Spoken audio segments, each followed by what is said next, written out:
Hello dear friend, Thakur coaching class में आप सभी का स्वागत है। डियर फ्रेंड, आज हम Maharashtra state board class 5th का सब्जेक्ट हिस्ट्री का चैप्टर नंबर 5 एवोल्यूशंस ऑफ माइनकाइंड, इसका लेक्चर नंबर 2 आज हम अटेंड करने जा रहे हैं। इस पर्टिकुलर लेक्चर में फ्रेंड हम आज जो भी हम पॉइंट लर्न किएंगे, समझेंगे, उसको और बेटर अंडरस्टैंड से करके लेने की कोशिश करेंगे। इस पर नए और एक कंसेप्ट को आज के लेक्चर में हम इस टॉपिक से रिलेटेड कवर करने वाले हैं। अब देखिए फ्रेंड, जब मैं ये लेक्चर आपको सिखाना स्टार्ट करूं तो आप जो भी मैं कंसेप्ट आपको बता रहा हूं, समझा रहा हूं, उसको बेटर अंडरस्टैंड करने के लिए अपने क्लास की टेक्स्ट बुक अपने पास में रखें और जो मैं मुद्दे बता रहा हूं उसको अपने क्लास की टेक्स्ट बुक से क्रॉस चेक करते चले ताकि आपको बेटर अंडरस्टैंड हो। और दूसरी सबसे मोस्ट इंपॉर्टेंट बात फ्रेंड, अब जब मैं ये लेक्चर आपको सिखाना स्टार्ट करूंगा ना, तो आप अपनी क्लास की नोटबुक भी अपने साथ में रखें ताकि जो भी मैं आपको कंसेप्ट ऑफ नॉलेज यहाँ पे दे रहा हूँ वो आप उसमें नोटबुक में रिकॉर्ड कर सके और उसको एग्जाम के सामने सामने लर्न भी कर सके और आपकी कंसेप्ट ऑफ नॉलेज अच्छे से ग्रो हो। इसके लिए टेक्स्ट बुक और नोटबुक अपने साथ में रखें हिस्ट्री सब्जेक्ट के, ताकि आपको बेटर अंडरस्टैंड हो। अब देर ना करते हुए मैं लेक्चर को स्टार्ट कर रहा हूँ। देखिए फ्रेंड, अब हमें जो यहाँ पे पॉइंट पे फोकस करना है या जो हमें ये पॉइंट पढ़ना है, तो ये पॉइंट है होमो इरेक्टस। अब ये होमो इरेक्टस क्या है फ्रेंड, और ये होमो इरेक्टस के इम्पोर्टेंट स्पेशलिटी क्या क्या है, ये सभी बातें आज के ये पॉइंट में हम पर्टिकुलरली कवर करने वाले। ठीक है फ्रेंड, 1 सेकेंड ना। Homo erectus marks as a important stage in human evolution. Erectus means the one who stand.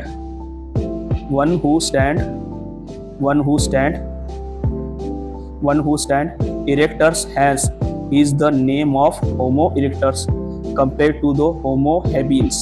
He had a more development brain. Humans of the Homo erectus species live in group. अब देखिए friend, मैंने जो यहाँ पे point आपके लिए यहाँ से लेकर यहाँ तक जो लर्न किया हूँ उसमें ये जो पॉइंट की होमो इरेक्टर्स की स्पेशलिटी यहाँ पे बताई गई है। अब ये जो होमो इरेक्टर्स ह्यूमंस थे फ्रेंड, तो ये अपने बैकबोन के सहारे स्ट्रेटली खड़े रहते थे और इसी वजह से इनका नाम होमो इरेक्टर्स पड़ा है फ्रेंड। होमो यानी कि स्ट्रेट खड़े रहने वाला, इरेक्टर्स यानी कि स्ट्रेट, होमो यानी कि मैन। इस तरह से इनके नामों को, दोनों भी नामों को मिला के नाम बनने वाला है फ्रेंड। और फिर इसकी एक ये सबसे बड़ी खासियत कहा गया है और ये इवोल्यूशंस का एक सबसे बड़ा मोस्ट इंपॉर्टेंट स्टेजेस कही गई है, क्योंकि इसके बाद में जो जितने भी मैन थे या जितने भी माइनकाइंड आए एवोल्यूशंस के बाद में, वो सभी एक परफेक्टली स्टैंडिंग पोजीशन पे खड़े रहने वाले मैन बने, ना कि बेंडिंग के थ्रू। ठीक है, ये सबसे बड़ा मेन स्टेजेस ऑफ इवोल्यूशंस या इवोल्यूशंस कहा जाता है इरेक्टर्स, होमो इरेक्टर्स का जो है। तो अब देखिए फ्रेंड, अब इनका जो होमो हेबिलिस के कंपेयर में ब्रेन जो था बहुत ही स्ट्रांग था और बहुत ही डेवलपमेंट ब्रेन था। कहा जाता है इनका जो ब्रेन का विकास या ब्रेन का जो डेवलपमेंट था होमो हेबिलिस से ज़्यादा हुए वाला है, ऐसा कहा जाता है। और तीसरी सबसे मोस्ट इंपॉर्टेंट बात फ्रेंड, ये जो होमो इरेक्टर्स थे ना फ्रेंड, ये जो स्पेशली कहीं में रहते थे, ग्रुप में रहना पसंद करते थे और हंटर गैदरिंग या जो शिकार करना, शिकार का मांस इकट्ठा जो मिल्स उनको मिलता है उनको इकट्ठा करना या कलेक्ट करने के लिए वो ग्रुप में रहते थे। और ये ग्रुप में इसलिए भी रहते थे फ्रेंड ताकि इनको जो बड़े बड़े उस टाइम पे के जो जायंट क्रिएचर थे उन पर अटैक करके या उनका अस्तित्व खत्म ना कर सके, इसलिए वो ग्रुप में रहकर आए दिन इस तरह के बड़े बड़े क्रिएचर से भी बचते थे और खुद का अपना जो अस्तित्व है या जो एविडेंस है वो बचाए रखते थे या सेफ रखते थे। इस तरह का काम करते थे। और ये मेरे स्पेशली बात है फ्रेंड, ग्रुप में रहना हम यहाँ से ही सीखे वाले, यहाँ से ही हमें मिले वाली देने, ऐसा हम कह सकते हैं। और उसके बाद में देखिए friend, having seen a wild fire humans now about fire, it is a likely that Homo erectus had a learn to technique to fetching the burn branches of tree. To use that, during this time, the most of the earth was covered in the ice sheet. Therefore,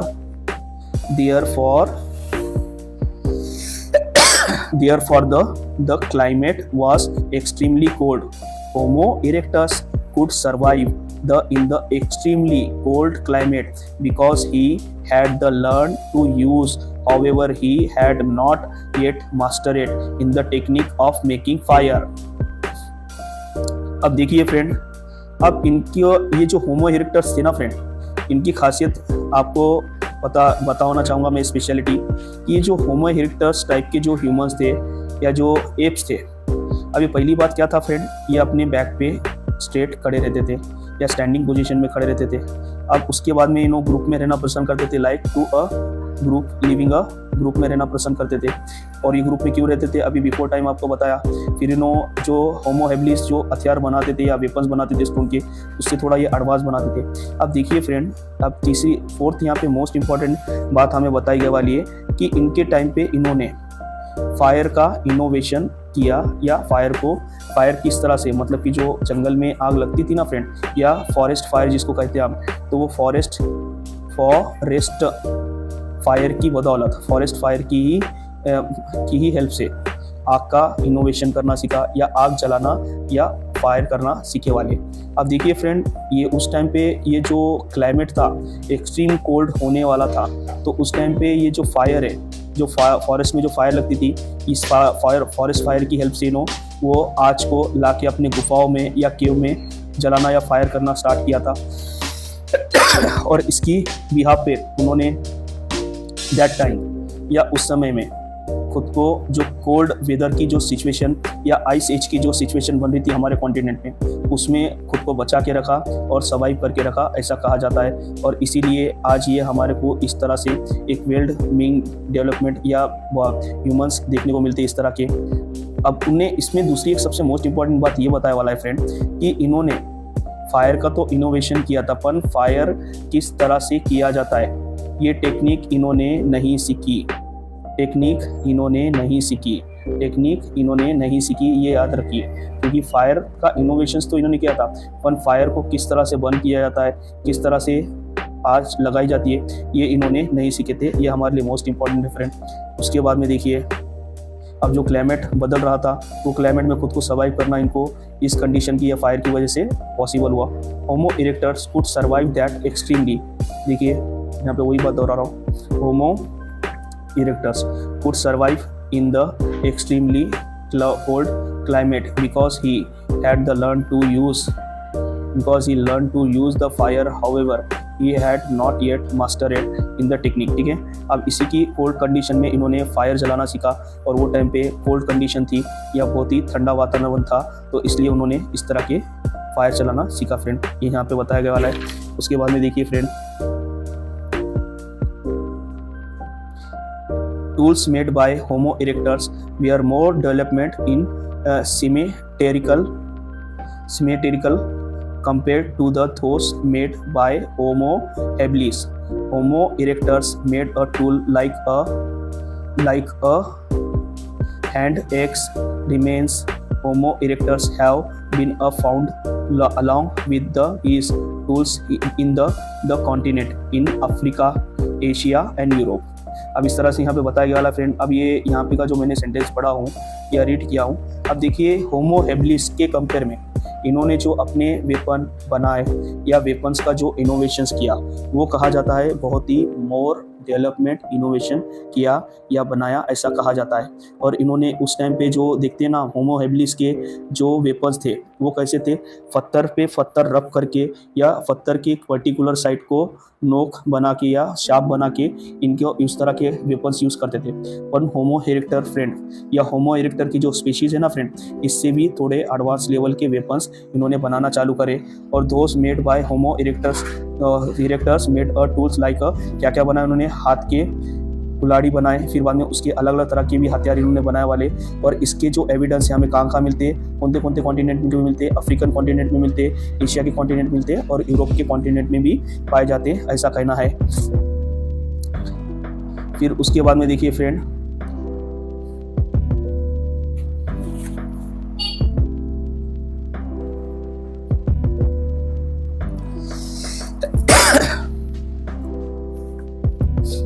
अब आगे बढ़ते हम। आगे बढ़ने के बाद में जो हमारा न्यू पॉइंट है उसको भी आज के लेक्चर में इसके कुछ पर्टिकुलर पॉइंट है वो हम सीख के लेंगे और आपके संग डिस्कशन करेंगे। और इसका जो ये जो होमो नीदरलैंडेंसिस या नीदरलैंड मैन ऐसा कहा जाता है इसको, नीदरलैंड मैन कहा जाता है। तो ये जो मैन की स्पेशलिटी हम इसके कुछ सेलेक्टेड पॉइंट आज कवर करने वाले, और जो भी रिमेनिंग पॉइंट रह जाएंगे या बच जाएंगे उसको नेक्स्ट लेक्चर सीरीज में हम कवर करेंगे आपके लिए, उसमें समझाने की कोशिश करेंगे। ठीक है friend, one more stages of a development in the human evolutions is Homo neanderthalensis. He was a physically big strong. He is a commonly now as the Netherland and man because his remains were first found in the Neanderland. ठीक है,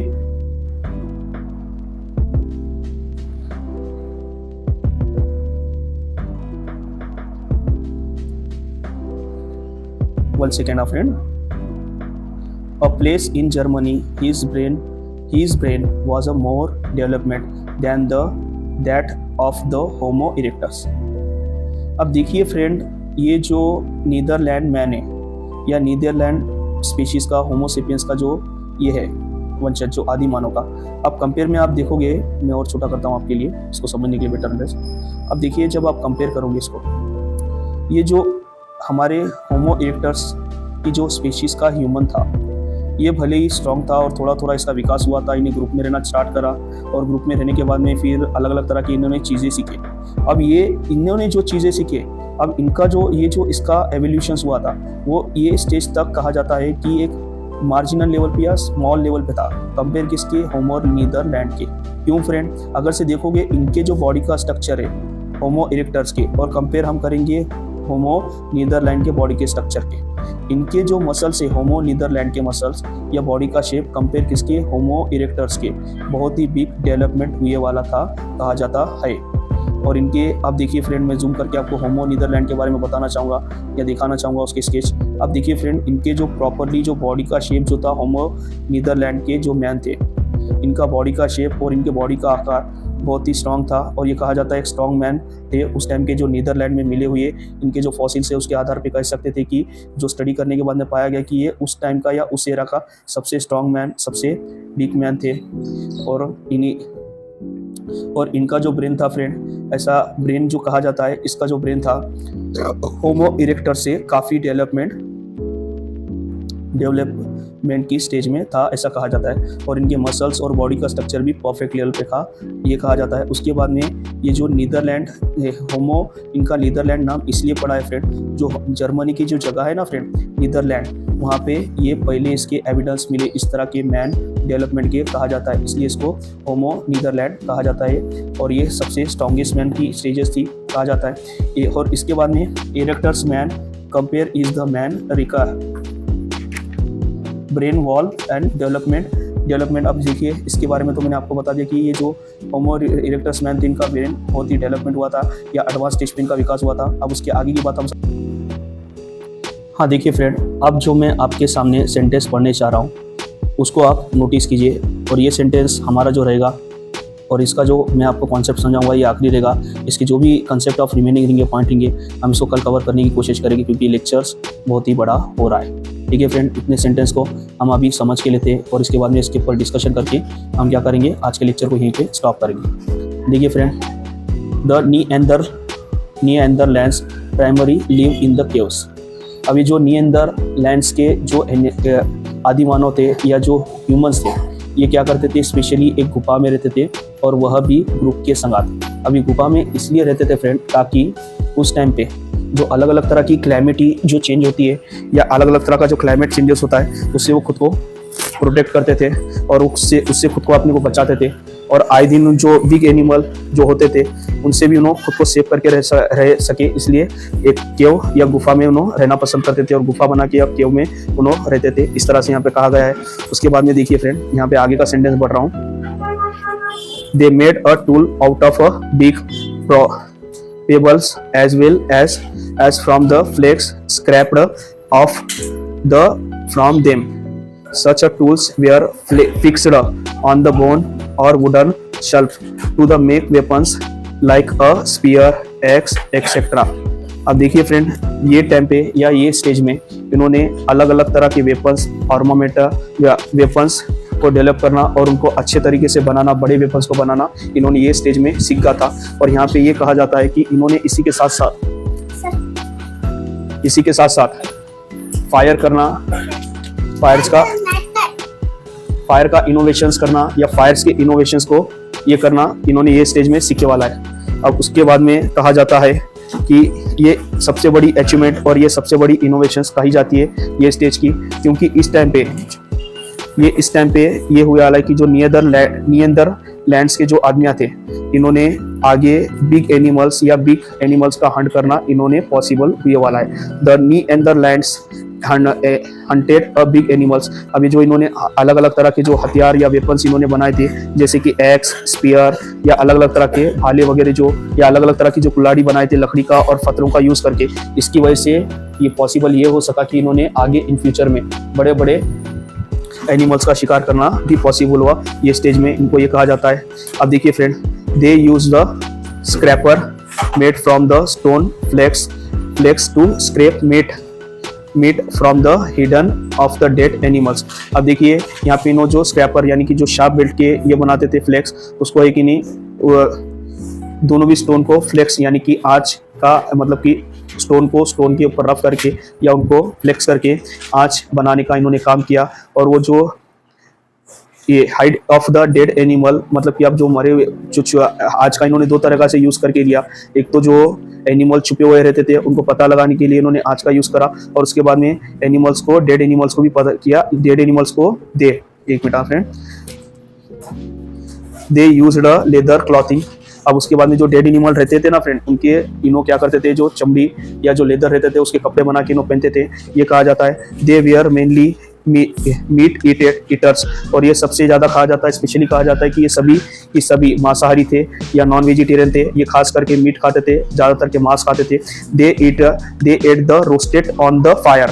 और वो meet को उन्होंने जो आंच पे भून के या फायर करके और रोस्ट करके या भून के खाते थे। इस तरह से यहाँ पे कहा जाता है they now as the art of making by the rubbing stick and hard wood on each other. अब इनको पता था कि अगर से दो जो हार्ड वुड से उसको अगर से हम रब करें तो दोनों एक के ऊपर एक रब करें तो हार्ड वुड को इस तरह से फायर किया जा सकता है, ये उनको पता था। या इन्होंने वो टाइम पे ऐसे कह सकते हैं कि हम ये स्टेज पे आने तक उन्होंने खुद को आज का फायर कैसा मेकिंग की जाती है, बनाया जाता, ये उन्होंने सीख गए थे। wooded each other by making strike on the feastone and the other obtain spark। मतलब कि इस टाइम पे इन्होंने आँच बनाना सीख गए, हम ये कर सकते हैं। और इसी के साथ ये आज का जो पर्टिकुलर लेक्चर है मैं यहीं पे स्टॉप करना चाहूँगा, क्योंकि अगर से ये लेक्चर और कंटिन्यू रखूँगा तो एक बड़ा लेक्चर हो जाएगा, इसलिए मैं यहाँ पे स्टॉप करूँगा। और आने वाले जो नेक्स्ट पॉइंट रहेंगे हम इसके कल नेक्स्ट डे में कवर करके लेंगे, नेक्स्ट लेक्चर में कवर करके लेंगे। और आपको इस लेक्चर से अगर से कुछ भी आपको डाउट रहता है तो आप डेफिनेटली हमें कमेंट करके पूछ सकते हैं। आपको ये वीडियो कैसा लगा वो उसको भी हमें कमेंट के थ्रू बताइए। और हमारे वीडियोस को लाइक करना ना भूले फ्रेंड, आपके एक लाइक की वजह से हमें इंस्पिरेशन मिलता है इस तरह के नए नए एजुकेशनल वीडियोस बनाने का।